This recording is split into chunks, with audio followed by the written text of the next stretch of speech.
right. Looks like we're set. So welcome to this week's edition of a Tech Talk. My name is Anne. I'm a technology trainer with the Heights Libraries, and today we are going to be talking about virtual assistants. So you might know them by different names, names like Siri or Alexa or Google.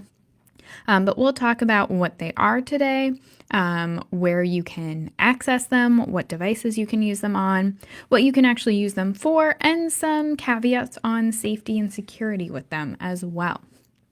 So like I mentioned, this is part of our Tech Talk series. My colleague Jackie and I are on here every week on Facebook Live every week, either talking about apps in our Appy Hour programs, so things that you can download onto your smartphone or tablet to use. Generally, they're free too. Or we are here with Tech Talks, like this afternoon, where we talk about just timely technology topics, things that are currently in the news, that are being popularly discussed, that you might be curious about, you might want more information about. You may have also seen these Tech Talk programs when we were having in-person classes. They are primarily based off of those. So it's kind of a way to supplement the fact that we can't have those in-person classes right now. All of these are recorded. They are available on our Facebook page, so you are able to watch them later on if you want to check out and see what other programs we've done, other things that we've discussed. We've got a pretty large back catalog at this point. You can also recommend them to family and friends, share them via Facebook with them. They are also posted on our YouTube channel as well. So if you have someone who doesn't use Facebook, you can look them up on YouTube and send them a link there as well. So I think we can go ahead and get started. So like I mentioned, this Tech Talk will be focusing on Siri, Alexa, some of the popular virtual assistants. So we'll talk about what those are, why you might use them. We'll dive right in. So my name is Anne. I am a technology trainer with Heights Libraries. You may also hear my colleague Jackie on some of these presentations as well. We kind of alternate back and forth. So I may have seen you in classes, I may not have, but welcome to our Tech Talk. So virtual assistants come in kind of two forms that are very, very related. They often have the same names. They can do the same things. They just exist in two different places. On your smartphone, typically if you have an Android phone or an Apple phone, which is pretty much everyone at this point, you have a virtual assistant actually built in. On Apple devices, so iPhones, iPads as well, you have access to Siri. You may have triggered her accidentally. You may have asked her a bunch of questions before, but Siri is actually built into the phone itself. There's no additional app that you need to install, and that means that you can ask your phones questions. And they can give you answers. You don't have to type out a big long search term. You don't have to open your weather app. You can just ask your virtual assistant to get you the information. Now that's great, but sometimes your hands are full, your phone's not right by you. So we also have smart speakers that function as virtual assistants. So that's our little I am too on this slide. So that is an example of a Google Home or a Nest Home device. These are standalone devices. They're things that you can plug in at home. You can leave it in the living room, in the kitchen, wherever you're likely to use it. These are convenient because they can connect to smart home devices, things like lights and locks and other smart home devices. So they will only really give you feedback, like speaking back to you. Sometimes virtual assistants on your phone will just show something on the screen. So there are two different versions of virtual assistants, one on your phone, one in the form of a smart speaker. And we'll talk about price differences and why you might choose one over the other as we go along as well. Now, another thing to keep in mind is how you actually use these devices. And it's kind of similar to calling your child or getting your dog's attention, maybe your cat's attention, maybe not. Cats aren't so good at this. But you really just have to call the device by name. So if you have an Alexa device, you have something from Amazon, you would be able to say, Alexa, and the device would start listening. This is called its wake word. It's what gets it to pay attention to whatever you say right after that. So it might be Siri, hey Google. We wait and see if my phone goes off. So far, so good. But it tells the virtual assistant to start listening to the request. Then typically I give a little bit of a pause after I call its name and then continue on of Alexa, start a timer for 5 minutes. At that point, virtual assistants are pretty good at interpreting what you're saying. So they will make its best guess. They will confirm. They'll say, okay, starting a timer for 5 minutes, just to double check and make sure that it heard correctly. You can always correct it. Sometimes you can even kind of continue on the conversation. So if you ask an actor's name or an actor's age maybe, and then you can ask his height, you don't need to reference back to the person you were just talking about.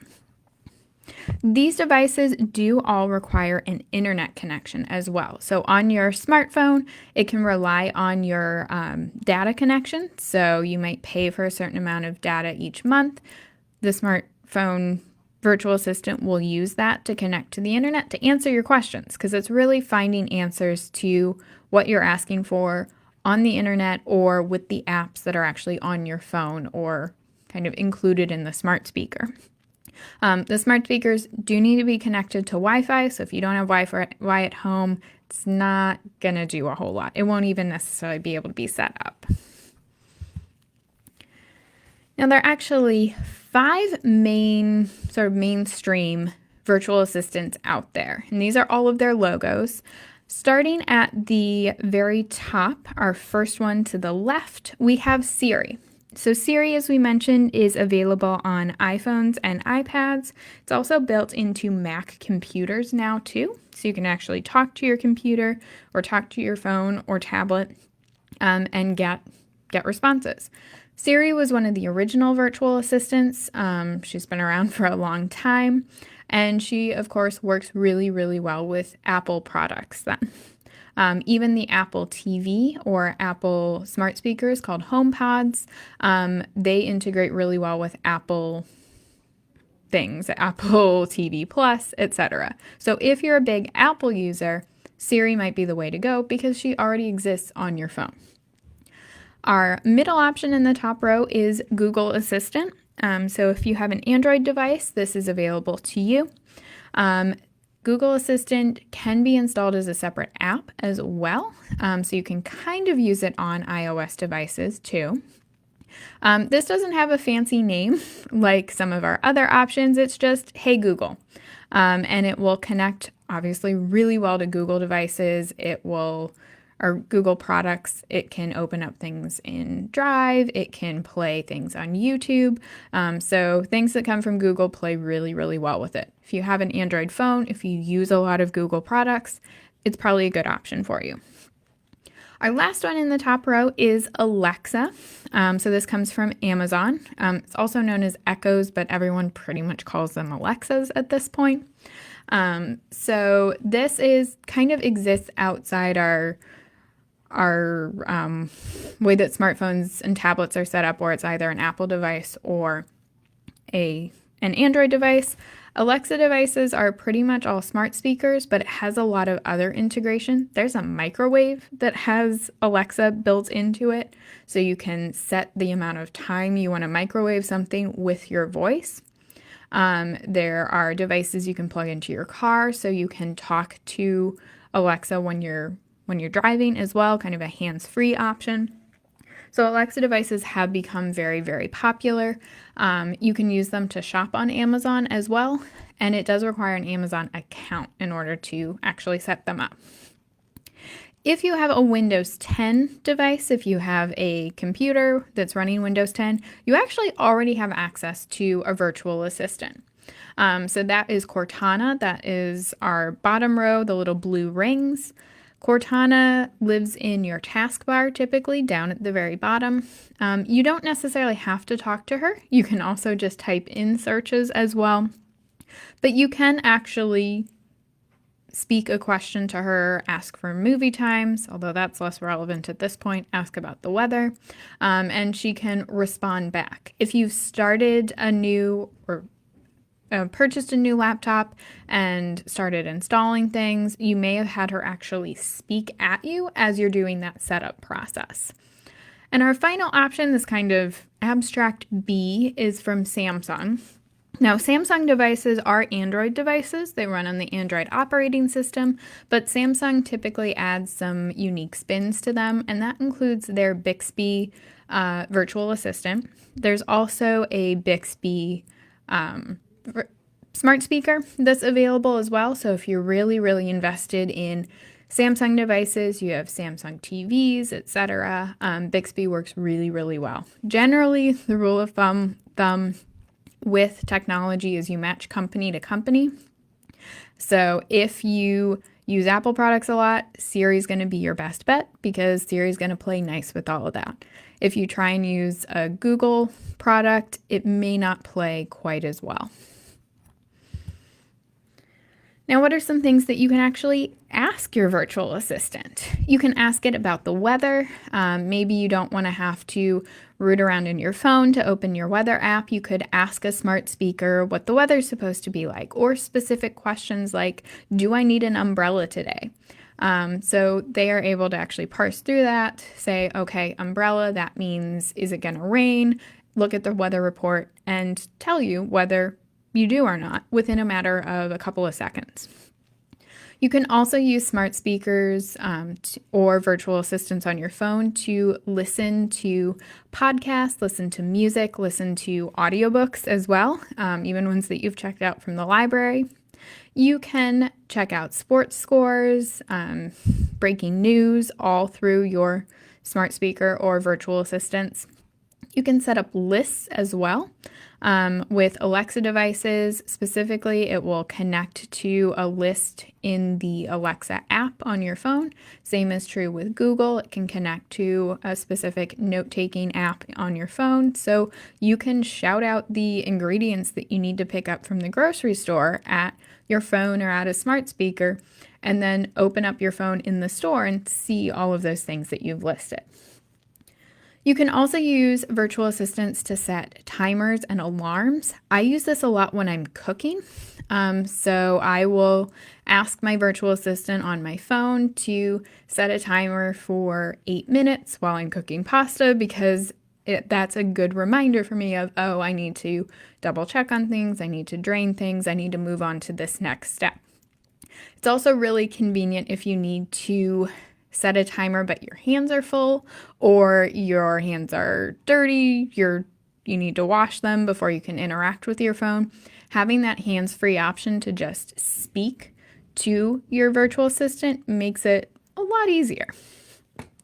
You can also look up information, things that are on Wikipedia, checking people's ages, what shows they might have been in. All of that information can be accessed through a virtual assistant as well. A lot of these virtual assistants connect well with media devices, so things like Chromecast or Amazon Fire TV sticks or Apple TVs, to the point that you can speak to your Alexa device and have it actually put the show that you want up on the TV so you're ready to start watching. We also mentioned a little bit at the beginning that virtual assistants are a vital part of running a smart home. So things like smart light bulbs, smart locks, smart thermostats, those can all be set and controlled by your voice using a virtual assistant. It's kind of the hub that allows you to run everything within your home. I should also mention, those of you who are watching right now, if you have any questions, you can put them in the comment box. My coworker Jackie is moderating and I can see them at the moment. Hopefully my comments don't disappear on me. So if you have any questions, feel free to drop them there and I'll try and answer. Now, there are some limitations to smart speakers, of course. If it's information that can't be found online, you're kind of going to be out of luck. There are also some things that smart speakers or virtual assistants on your phone just can't do. This may be because it relies on a third-party service, something that's not super well integrated in your phone. For example, I have to actually sign into Spotify, connect Spotify to my virtual assistant in order for them to be able to talk to each other so that I can say, hey, Google, play this on Spotify. So keep that in mind. Sometimes it might default to not exactly what you wanted.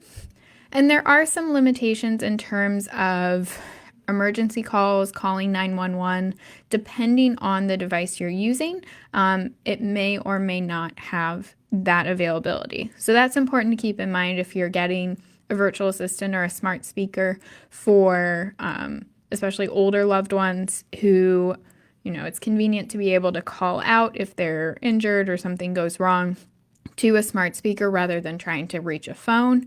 Make sure, do your research that you are getting them something that can connect to emergency services or at least call someone, a close contact, so they can check up on what's happening. Another thing to consider is what smart speaker or what virtual assistant you actually want to rely on, because it can be kind of confusing to have multiple different devices around, multiple different ways to interact with it. So it does come down to what you already have. If you already have a smartphone and you already use Siri or you already use Google Assistant, then that's a good place to start. Additionally, the cost is important here too. If you already have those devices, those mobile devices, things like tablets or smartphones, you don't really necessarily need a separate device depending on what you actually want to use your virtual assistant for. If you do want people without phones to be able to interact with it, maybe you've got kids at home and you want them to be able to ask Alexa questions, or you want to be able to control your lights, your smart lights, without grabbing your phone, then a smart speaker would be a good option. There are a wide variety of price points out there for those different smart speakers.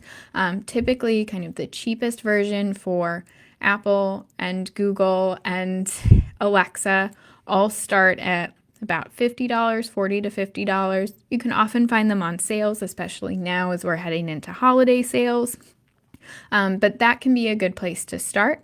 There are higher end ones as well that maybe sound a little bit better or can control your TV or integrate into other parts of your home. So there are lots and lots of options out there, but it's important to consider the cost, certainly. Now, there is one big caveat on all of these smart speakers and virtual assistants, and that is that they're pretty much always listening to you. We said earlier on that you need to say the wake word in order for them to start listening and responding, but that does mean that they have to be listening for that wake word all the time. Pretty much every smart speaker out there has a physical button that you can press so that you can turn off the microphone. You can have it stop listening. There have been some kind of weird cases where the devices might think you said something and you didn't say it at all, and weird things happen. There have been cases where conversations have been emailed to third-party people, so somebody not involved in the conversation, because an Alexa device thought that it heard some information. It thought it heard, yes, email this to this person, but that was never said over the course of the conversation. Just like us, we mishear things. These devices don't have brains, really. They don't have the nuances of language the same way our human brains do. So it's a computer program. It thinks it hears something, it's going to do it. So keep that in mind. If you are using a virtual assistant, you are having a smart speaker in your home, be aware that it could be listening. It probably is. And some people are okay with that. The convenience really outweighs those security concerns, but just something to keep in mind. If you have any questions, you can go ahead and put them in that comment box. Like I mentioned, we are here every Wednesday at 4 p.m. on Facebook Live, either with one of our Appy Hours, where we talk about a whole bunch of free apps. So we've talked about things like digital well-being, how to limit your screen time or be more aware of how much time you spend on devices. You can also check out our Learning from Home Appy Hour. We've talked a lot about library apps as well, so places where you can get ebooks and audiobooks and movies and TV shows completely for free with your library card. We've also talked about cutting the cord. So that's one of our tech talks where we talk about cutting out your cable bill, what options are out there. We've talked about how to spot fake news as well. So all of those different programs are available on our Facebook page, the Heights Library Facebook page. You can also find them on YouTube. They're always recorded. They're going to be there for a long time, so you can always check them out and recommend them to friends and family. And it doesn't look like we've got any questions at the moment. So I guess I'll wrap up and have a good afternoon.